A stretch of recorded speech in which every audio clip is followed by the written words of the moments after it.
తెలుగులో చౌసా గారు రాసినటువంటి కిసాన్ గౌడ ఈ యొక్క తన యొక్క బాధను, యుద్ధంలో జరుగుతున్నటువంటి అకృత్యాలను, దురాక్రమణలను, దాడులను ఖండిస్తూ ఆ, చౌసా గారు ఈ యొక్క పుస్తకాన్ని ఒక దుఃఖం అనేది నదిలా ప్రవహిస్తున్నప్పుడు ఆ నదిలో అనేకమైనటువంటి ఆ, మలుపులు ఉంటాయి. ఇలా దుఃఖాన్ని వివిధ రూపాల్లో, దుఃఖము ప్రవహించే కొద్దీ తనలో చాలా వాటిని కలుపుకొని వెళ్తూ ఉంటుంది. వెళ్ళేటప్పుడు ఎన్నో ఆటంకాలు ఎదురవుతుంటాయి.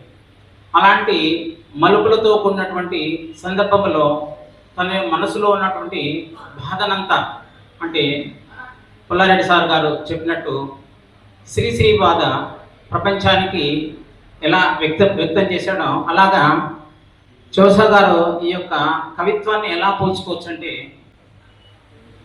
తేట తేట తెలుగులో అన్నట్టు, అంటే చిక్కటి పదాలతో, పలచనైన పదాలతో 10 మందికి అర్థమయ్యే మామూలు పాఠకుడు చదివితే అర్థమయ్యే విధంగా ఈ యొక్క తెలుగులో తన యొక్క కవిత్వాన్ని రాయటం జరిగింది.